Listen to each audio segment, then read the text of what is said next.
Hello there, ladies and gentlemen, and welcome to another episode of CookieCast. Today on CookieCast, it's the Darkest Timeline podcast. So, shortest version is it's me whittering on about stuff that happened in the last week. At the time this was recorded, I can tell you about nail painting, animal farm park things, and other stuff that happened when this was recorded. There's also the other stuff. There's the games, the movies, the TV, of which there's quite a lot for this one. So all that's there. Before we get started, please do consider like, share, subscribe and comment. Drop any reviews you might fancy and share the podcast around. Get it out there. Get it to the people. Right, let's get going. So here we go. This is CookieCast, the Darkest Timeline podcast.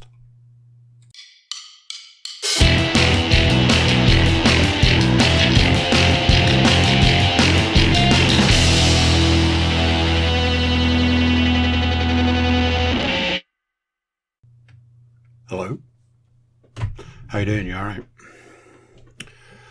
Oh, now I have to do all the shuffling. Can never quite work out which is the right way to sit to do this. How's your week going? You having a good week? If you are, good. If not, tell me about it. Tell me what's going on. Feels very much like the back end of a long week. Podcast this week is going to be a bit strange. I had a load of stuff written down. And then I kind of looked at it, I was like,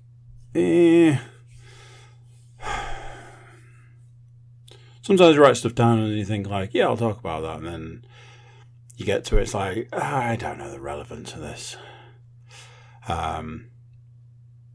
Anyway.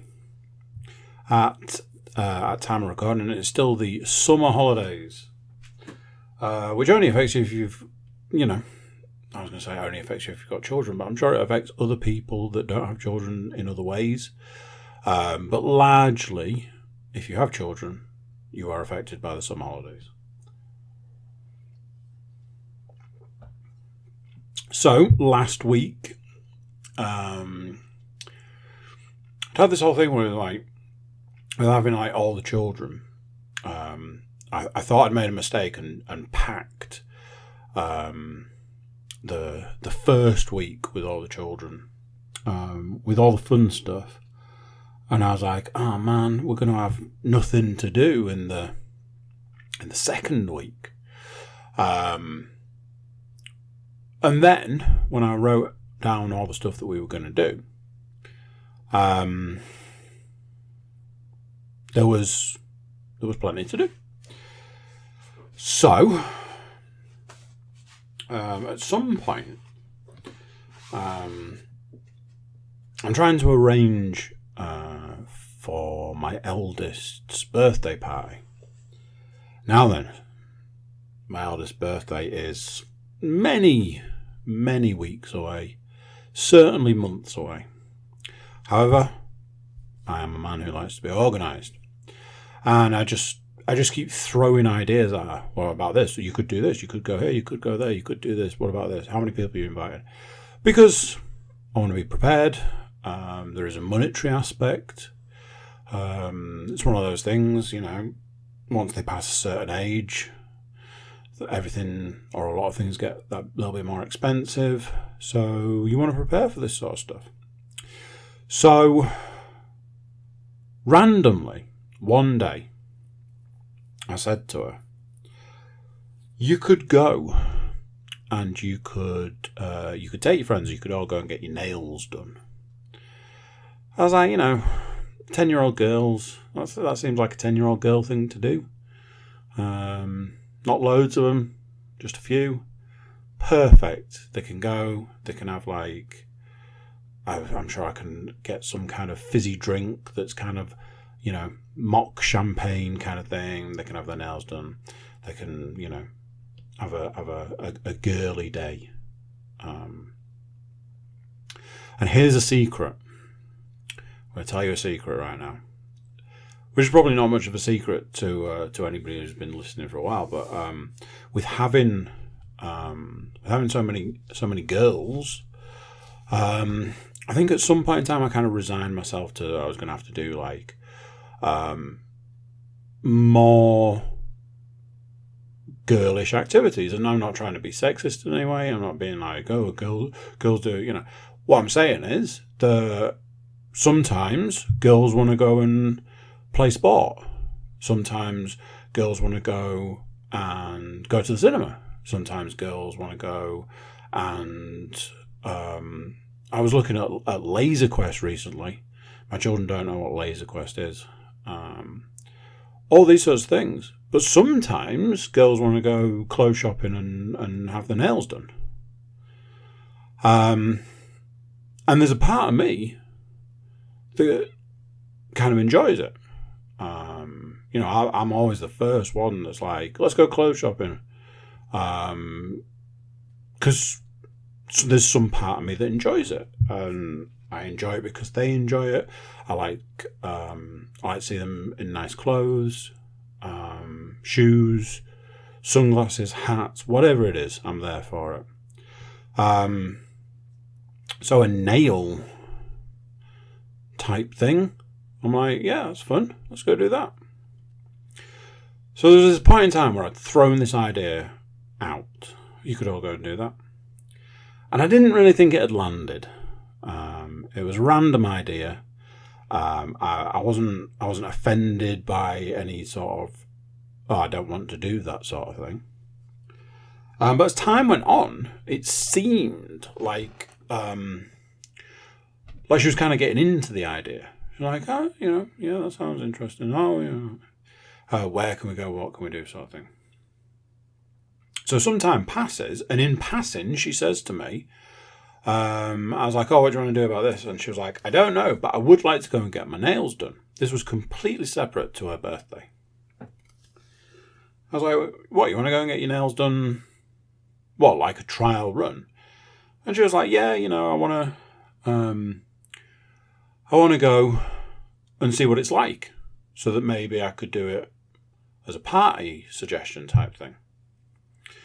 So I'm like, okay, I'm fine with that. We can do that. So I start Googling, I start looking.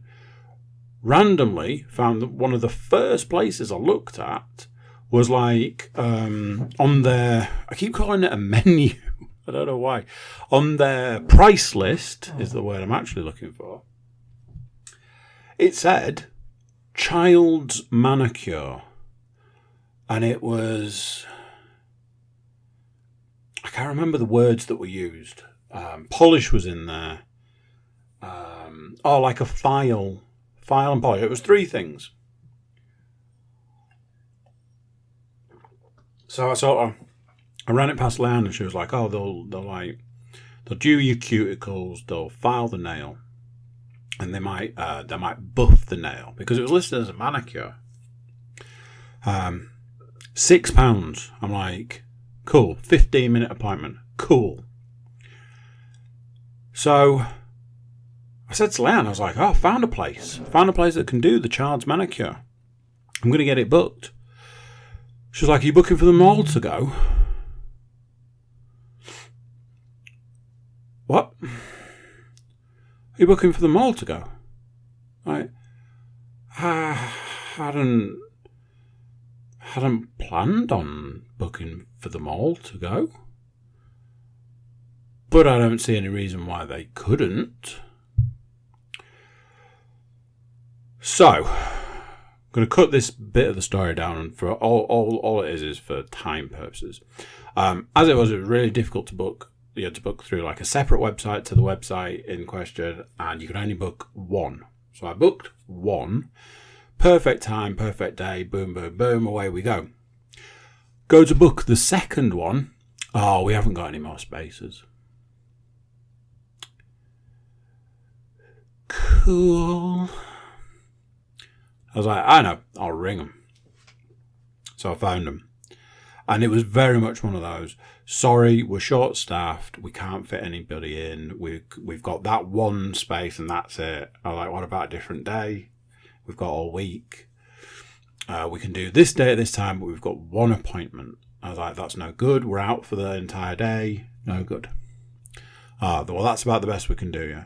Do you want to cancel the appointment? Now, I'd already seen that the way that you book it is you had to give them your card details. And if you cancelled an appointment, they would take 50% of the appointment.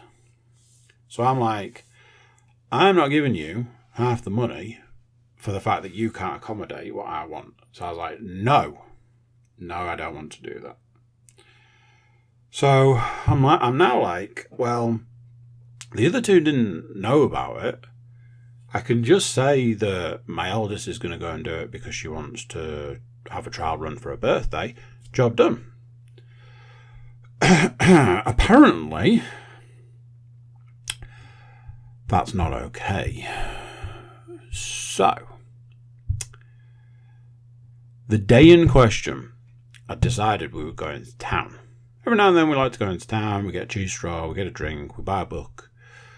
Boom, boom, boom, and we're done. It's less than a couple of hours, job done. It was the same day that I'd booked the nail appointment. So I said, look, we're going into town. There's places in town that'll do nails. I'll find a place in there. Eldest can go to her appointment. I'll find a place for the other two. Job done. Somewhere in all of this, acrylic nails got mentioned. So, my eldest got it into her head that she was going to have acrylic nails done. There is so much about this story that I wish I'd have done differently. I wish I'd have thought about aspects of it earlier, sooner, whatever. Anyway. So I'm like, you seriously want acrylic nails? Yeah, I love the way they sound. I was like, oh, they do sound pretty cool. Like when you tap on stuff, I think, what she was meaning. I'm like, okay. So the plan was, go into town, then go out of town to the nail appointment, and then possibly, maybe, come back into town for the other guys to have their nails done. So we went into a place, we just randomly picked one of the many nail places, there are a lot in town, and in we go. It was busy. It was packed. It was one of those places that it was in full swing. It was everything you could possibly imagine from a nail place. We walked through the door. There is a woman who's like, please come in and sit down at these seats. Let's get you started. I was like, woo. She's like, 3? You want 3 of them? I was like, hang on. Slow down. I was like, will you do all 3 of these guys? Yes we will. I was like, they just want manicures. How's that as an option? Yes, absolutely. I was like, how much? It's like 20 quid. I'm like, okay, cool. I was like, look, we've got an appointment to go to. Didn't say it was a different nail appointment, but hey. Got an appointment to go to. We'll come back. What time do you close? 7 o'clock. 7 o'clock. Wow. Okay. So I'm like, right, there we go. I'll take you to your nail appointment. I'll take the other 2 with us. We'll go. We'll come back. The other 2 can get their nails done. Job done. I think this was actually the point where the acrylic nails got mentioned. Oh, I wonder about getting the nails done. And I was like, what? You would actually have that done? I've already told this part of the story. It was just in the wrong place. So then, my eldest decides that she's going to get acrylic nails done. She has made this decision. But that involves her coming back to this new place, to the place in town, and getting that done. I'm like, what about the other appointment? I was like, because as Leanne had said to me, why don't you cancel the appointment? So I was like, why are we going to this other place? I could have cancelled it, spent £3 and we could have got all this done in one go. Oh yeah, you should have done that. Well, that's no good to me because we need to be there in 15 minutes and I doubt cancelling it now is ethical or anything. So let's just go. Does anybody remember at the start of the story how much the nail appointment was? If not, it was £6. Does anybody remember how long it was? It was 15 minutes. This is not a test. I'm just trying to keep you in line for the story. So, we drive all the way over the other side of town. We get stuck in traffic. We get stuck in roadwork traffic, which was fun, which meant that we actually turned up 2 minutes late. Didn't seem to be an issue. They got her straight in. So we're 2 minutes late. We've got a 15-minute appointment. I've got 3 children with me. One of them is being worked on. There was some filing. That was it. Then there was a base coat that got put on, which had to dry. Then there was the colour that she picked for nail polish that got put on. That had to dry. Then a second coat. That had to dry. Then, like the clear coat, the protective coat, you guessed it, that had to dry. Then they put a spray on saying, this will help them dry. I said, cool. We waited a little bit longer and then we left. She said, they will still be a little bit tacky, but the spray will help them dry. Job done. Everybody's happy. I said, cool. This was 45 minutes later. Now, I'm only saying this to highlight it. I didn't have to be anywhere. I didn't have another appointment. That was that. So,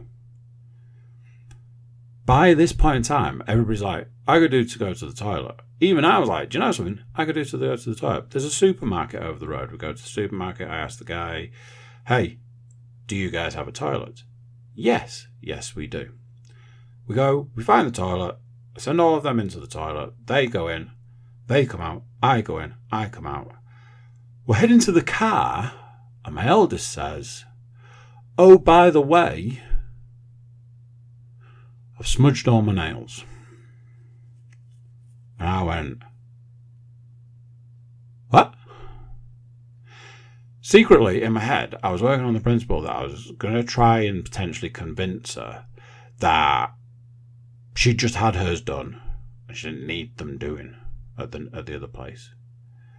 And I was going to go down the route of, you probably can't have acrylic nails for one reason or another. And that would have been that. Yeah, I've completely ruined, one hand is completely ruined, the other hand is partially ruined. And I'm like, what? Bundle everybody back into the car. Drive back into town. Get out of the car. Go and get everybody something to eat because it's getting towards tea time. People need to eat. Drinks, stuff like that. We go to the nail place. Oh yeah, come in. Now here is where I start making mistakes in the new nail place. They're like, come in, get them sat down. Do they want a colour? Yeah, sure. Why not? Cool. Sounds great. Go over to the wall and pick a colour. My eldest, straight in there. Dark red glittery nails. Middle daughter, purple nails. Youngest daughter, a red glittery nail, but a lighter shade than my eldest. So I was like, look, I can ask the lady about these acrylic nails. So I said to them, hey, can she have acrylic nails? But what I'd said to her was, your fingers, looking at your fingers, they might actually be too small. So the guy who was going to do some of the work was like, nah, her fingers are too small. I was like, there you go, darling. Fingers too small. That's that. So they all got sat down. And honestly, it was a really nice time. Each one of the girls had a different person that was working on them. They were meticulous. They had a proper, what I would have called a manicure. There was a lot of cuticles. There was like snipping away like skin with like some like cutters. There was filing. There was buffing. There was polishing. All sorts. Obviously, my eldest already had nail varnish on, so that got stripped off. Middle daughter had nail varnish on, that got stripped off. Youngest just has dirty hands because, you know, it's a bajillion degrees and it's really sweaty and stuff. So they all got like the little hand bath thing. Then comes the multiple layers of polish. They clear coat, the protective coat, the spray, and under drying machines. And we were in there for ages. Great atmosphere, really great experience. I was blown away. All the time I'm going, I'll tell you something, all this for 20 quid.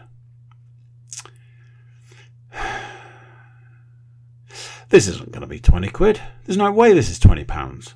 There's no chance in hell this is 20 quid. I'm looking at the bank going, this isn't going to cost me £20. By the time they all stepped down from the seats, their nails were dry. Now here is the key thing, the key difference to the first place.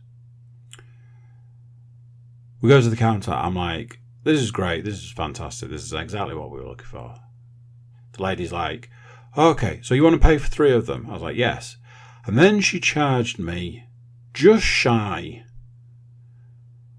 of 3 times what she'd quoted me. And you know something? With the way the day had gone, with the way the whole experience had gone, I just paid it. And I left. And that was that.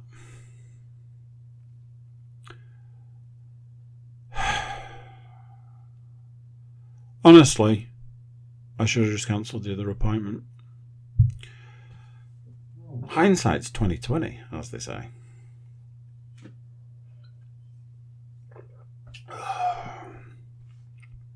We went to the beach again. It was a nicer day, so it was a busier day. Still not super busy. Still very enjoyable. Weirdest thing was, I'm like, right, we're going to be here for a while. Get the feet out, shoes off, socks off, in the sea. Took the dog. Job done. Yes, loving it. Sea was warm. It was amazing. But the tide was coming in so fast. If you stood and the water came up to your feet, by the time it went out and came back in, it was up to the tops of your ankles. If it went out and came back in, it was halfway up your shins. I was like, this tide is coming in fast. But I'm enjoying getting some time over at the beach. We went to a new place. Went to Bridlington Animal Park. Now then, this was one of those things, heard about, driven past kind of thing. Looked it up on the internet, award-winning animal park, so on and so forth.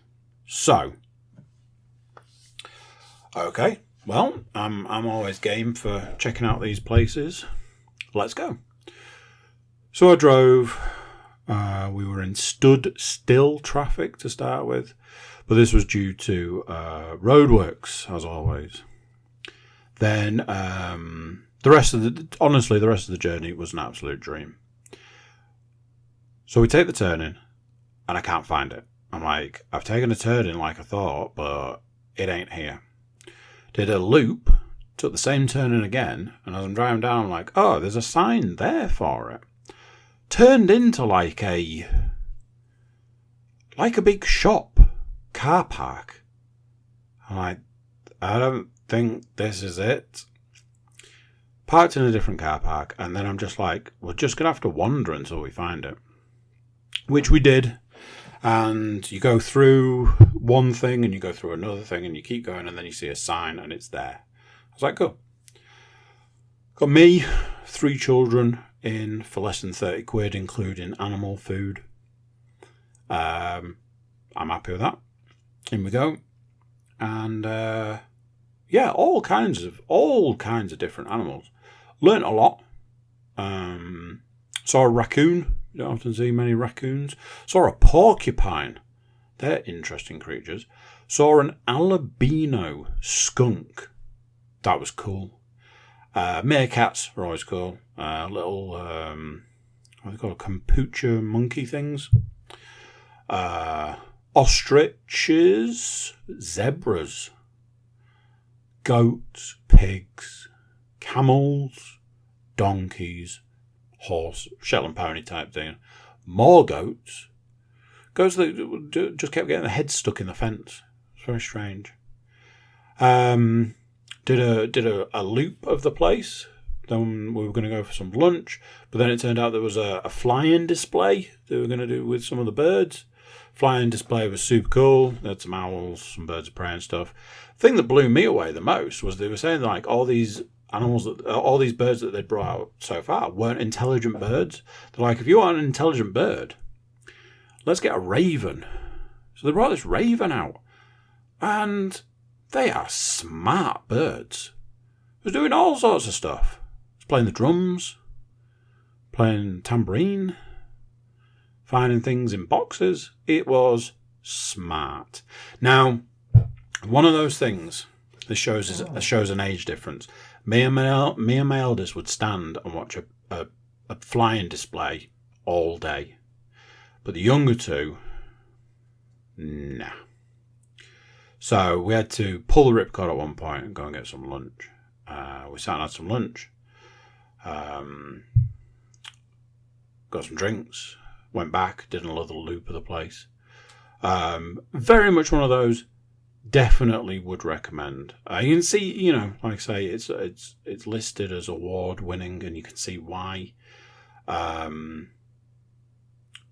My eldest was saying that she didn't think the place was all that big, but I was like, I mean, I would say it's big, if not bigger than the bird of prey place that we go to. So, you know, a thoroughly enjoyable time had by all. A drink. It's warm. Warm. There's some amazing thunder and lightning this evening.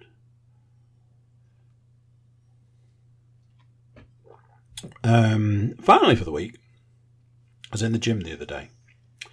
And I don't usually pay a lot of attention to what's on the TV. More often than not, it's the news. Some of those like daytime TV programs. I think I'd gone in the evening maybe. So the news was on. Years ago, I was told to not watch the news because it's depressing, and I generally stick to that rule because it is. But anyway, I'm in the gym, and I'm like, the news is basically reporting the end of days. So there was flood, fire, famine, cost of living crisis, petrol, energy bills.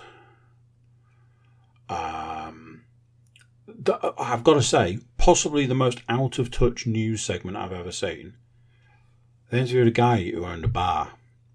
It's real difficult. After coming out the other side of the pandemic, it's been real difficult. I'm like, okay, he's talking about the cost of living crisis and the bills and, you know, all this. But then also talking about the fact that they managed to keep the doors open through the pandemic. I'm like, a lot of businesses went out of business, like through the pandemic and coming out of the pandemic. They went out of business, so you're doing better than them. And then went on to say that it wasn't just the fact, you know, paying the bills and stuff. It was also the fact that they weren't in a position to expand the business.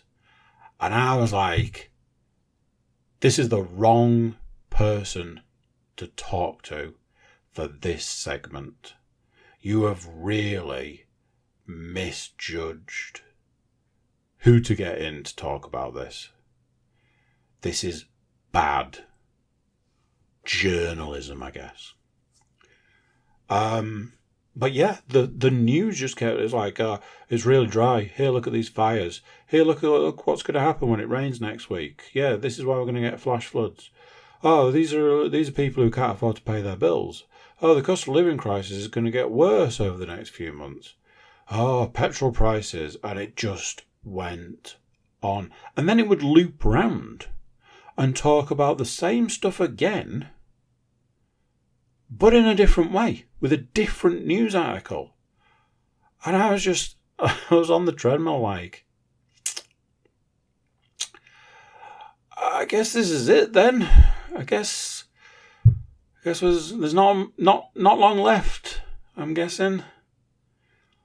Like, they were showing these fires that had broken out in these fields that they were attempting to put out. And I was like, oh, is that like, California when they get all these fires?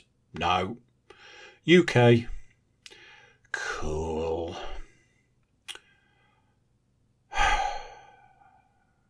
Anyway. That's that for the week. For half an hour. I thought it was going to be a quick one. I'm watching more Sandman. I've watched episode 4, 5, 6, and 7. It's good. It's good. Episode 4, I won't spoil anything, but episode 4, Dream goes off to hell, goes off to speak to Lucifer. And they have this like a battle, but it's also like a bit like a game as well. That was very good. Episode 5, super interesting episode. Pretty much didn't have Dream in it.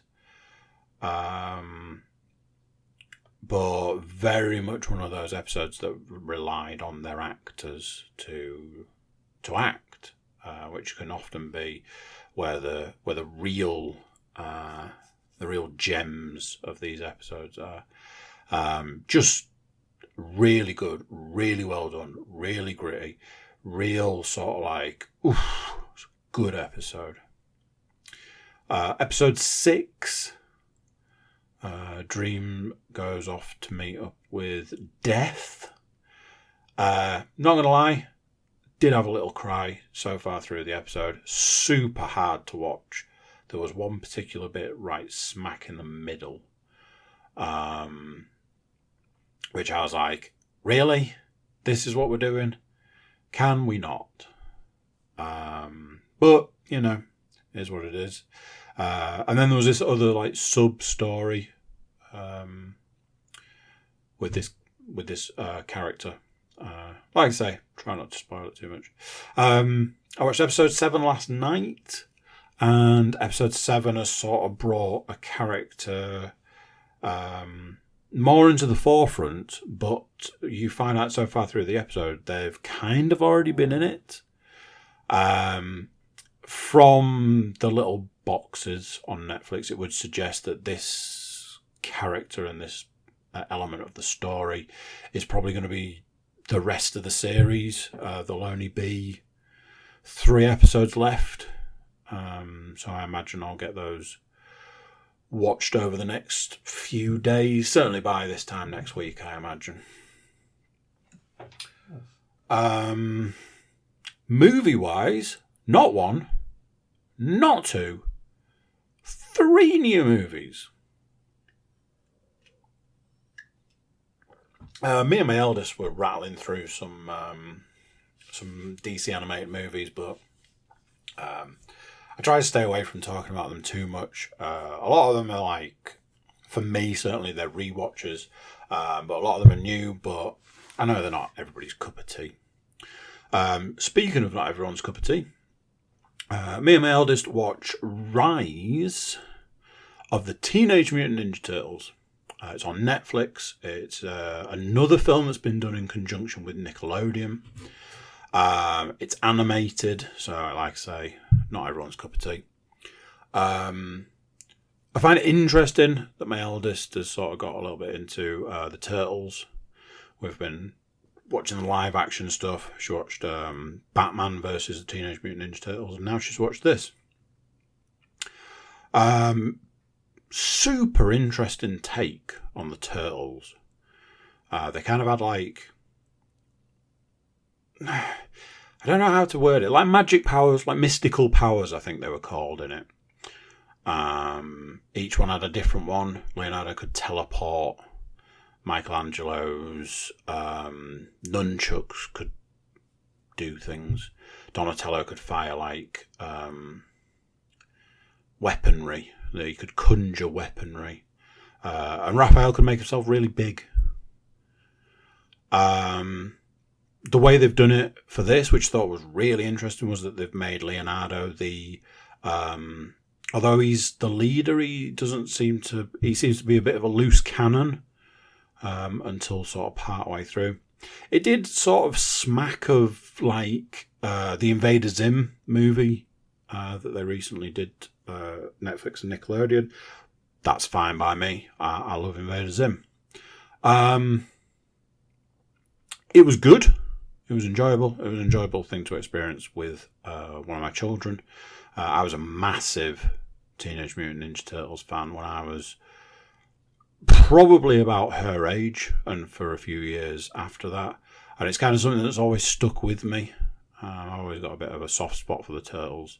So that's kind of like that bridging generation kind of thing, which is cool.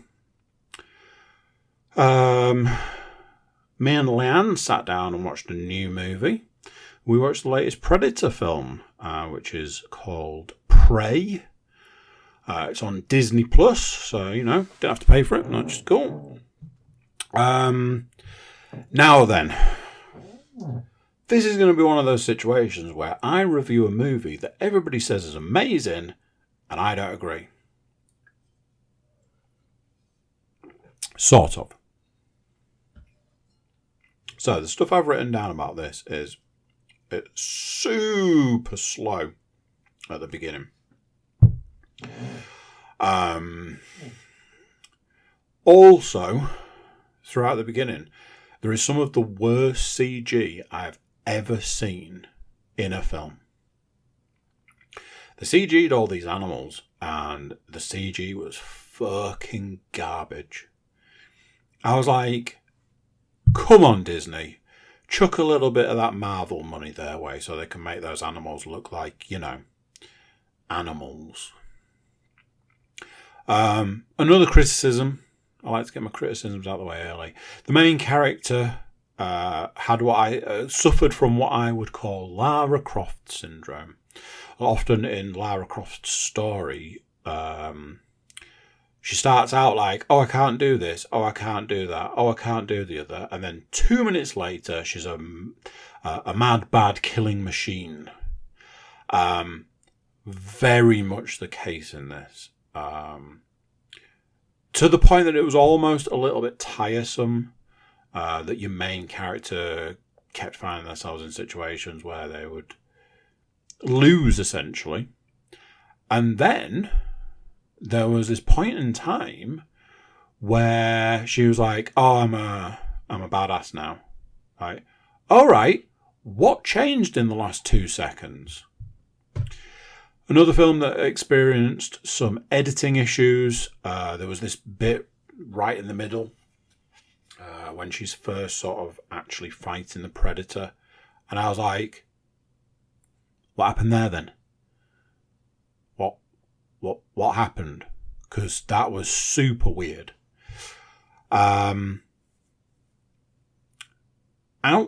of all of those things that I've said that would probably suggest a negative stance on this film, it was very good. It was very good. Once it got going, once the Predator was actually in it, once the characters were sort of, I guess, learning about what they were dealing with. It was a standard nobody listens to the smart person plot line.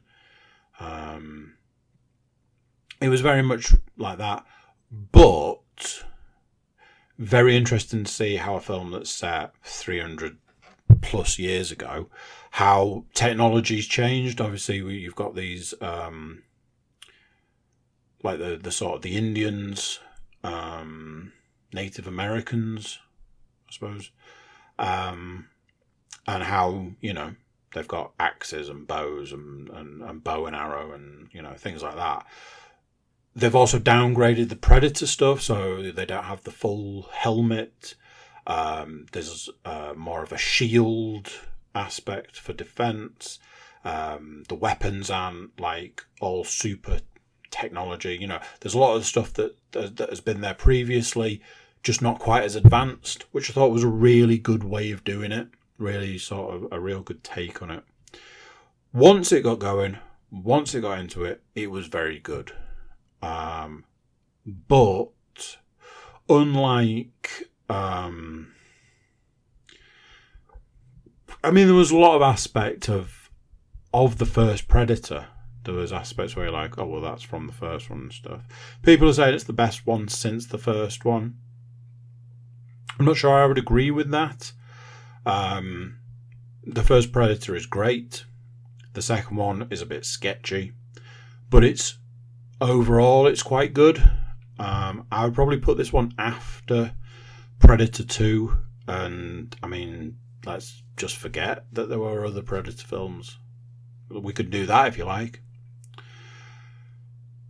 So that was Prey. If you've got Disney Plus, well worth checking out. Speaking of streaming services, last night watched another new film. Day Shift. Let's talk about Day Shift. Now then, here we go. One of those things. I saw a trailer for this. I was like, yep, I'm on board. Jamie Foxx? Yeah. Snoop Dogg? Hell yeah. Snoop Dogg with a minigun? Yes, please. Dave Franco? Take him or leave him. Honestly, take him or leave him. Now, it's a vampire movie. It's a vampire action movie. It's Netflix. Now, earlier today I was like, how am I going to talk about this film? I was like, oh, I know. I can list all of the garbage films that Netflix have made. And then I had a realization that there was a high percentage of them that had Ryan Reynolds in. Wasn't sure if there was a connection there. So, very much a situation where Netflix doing Netflix movies, so hit and miss. Every now and then, they do a good one. More often than not, the films are so bad.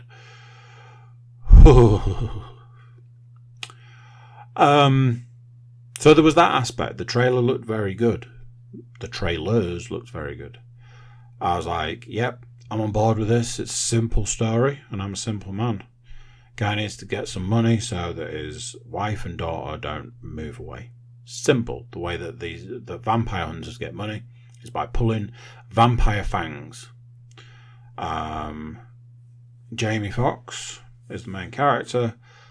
Kills the wrong vampire, pulls the wrong set of fangs, starts a chain reaction of the hunter becomes the hunted. Now then, I have got almost nothing bad to say about this film. This film was every single vampire movie you've ever seen rolled into one. Take every single bit that you enjoy from every single vampire film you've seen and roll it into one. Do you like the look of the vampires from Dusk Till Dawn? Do you like the set pieces towards the back end of From Dusk Till Dawn? Tick. Do you like over-the-top action? Tick. Do you like the sunscreen aspect of Blade? Tick. Do you like them paraphrasing a line from Lost Boys? Tick. Honestly, it goes on and on and on. One of the drawbacks was, and I don't want to put it this way, but I will. One of the drawbacks was Dave Franco and his character. One of those characters that you're not supposed to like, you're not supposed to enjoy. However, His character got a lot better, is all I'll say. Couple of random things, couple of things that are unexplained, but honestly, you kind of don't care. There was this thing, and it was totally just glossed over, but you just didn't care. It was loads of fun. Oh, John Carpenter's vampires. There's an element of that in it. Literally every vampire movie you've ever seen that you've enjoyed is in there in some way, shape or form. Really good film. Really enjoyable. If you're looking for vampires, you're looking for action, there's a scene. It's not even a scene. There's a section halfway through. And all I'll say is they go to a house to do their job. And it was one of those where you had to like grab onto the seat you were sitting in because it was like, holy smokes. And from a filmmaker's perspective, it was very much like, how did they go about doing this? Great film. Enjoyable. It was, it was up there. I'll probably watch it again at some point. If you watch any of these, let me know what you think. Let me know if you think what I think. Let's go with that. That's it for the movies. The only thing left to talk about is games. As I've mentioned already, I've been super consumed with one game. Sniper Ghost Warrior Contracts. I've written down here, all consuming. So it's 5 levels. Now I know what you're thinking. 5 levels, that sounds like nothing. It's taken me nearly 2 weeks to play and finish this game. I finished it yesterday. The whole time I was playing it, I was like, oh my god, I can't wait to start this again because I'll be able to start it again, and where that level says it's 35% complete, I'll be able to go and get like the other 65%. I'm super excited. I can't wait. I've got to get me some more of these upgrades. The upgrades make a massive difference. Oh my god, yes. Finished it last night. I was like, I guess I better install the second one then. I tried to go back. There are some games that you just leave a part of you behind. Let's talk about it. 5 levels doesn't sound like a lot. It's more than enough. Those levels are broken down into sections, and those sections will take you an hour, 2 hours, 3 hours, 2 days. Honestly, I am not joking. Now, this is largely to do with that I'm really bad at playing computer games. Outside of that, they're just that in-depth, complex, whatever. I did have this thing. I did a level. Usually what happens, if you die in an area, the game reloads and it just starts you all over again. Sometimes, as I found last night, it can send you back so far, you're like, I just lost an hour of my life. All the enemies are back. But one day I was playing and I died.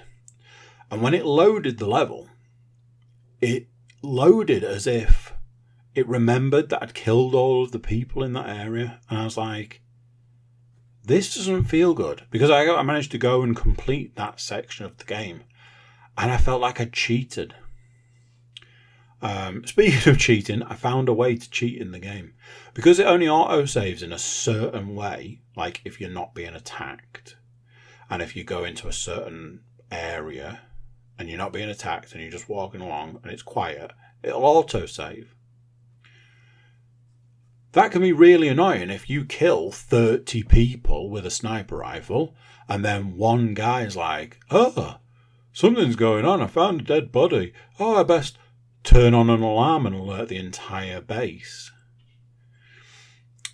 So I found this thing where if you enter an area, take out a few people, and then go to a different area, it will save. So when you go back to that area, the few people that you took out to start with are no longer there.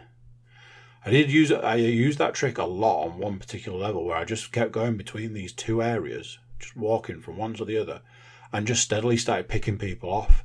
And when the alarm would be raised, I'd just go to another area. Crossing through the middle, it would save. Yes, it's cheating, but man, it was getting to me. I will admit, towards the back end, I gave up on all resemblance of stealth. If the alarm went off, I'd just try and kill as many people as I could before they got me. And if I managed to kill them all, whoopee-doo, I could then move on. It's one of those games where I would play it, and if I got to sort of a point where I was like, oh, I'm a bit stuck, and it's time to go to bed, I would spend the next day planning my attacks. I could go that way, and I could take that guy out in that tower. Then once I've taken him out, I can go back and try and get it to save. And if it saves, then I can try and go back to the tower. And if I can climb the tower, then I can use that vantage point as a kind of place to snipe from. Maybe that vantage point will give me enough to get out a few more guys, and maybe I'd have to like run around and like save it. And I definitely have to. Yeah, maybe I do it that way. If that way doesn't work, what I could do is I could go a different way, and I do. That was like my entire day until I'd put the game on to play.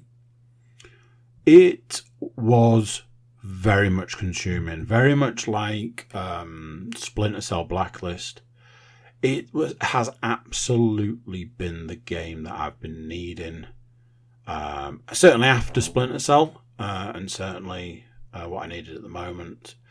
There is such an incredible games drought right now. I can't express how thankful I am to have these games to play. I did install the second one today. If I'm honest, I'm thinking what I might do is move on to the second one. And then if I play and finish the second one, I might move on to the third one, although I've heard mixed things about the third one. And then my intention is to then start the first one again and go back through and try and pick up some of the challenges that I've missed. Fingers crossed and touch wood that the second one's going to be as good. I've heard the second one's actually better. I've seen a lot more gameplay from the second one. So again, fingers crossed that it's going to be as good, if not better.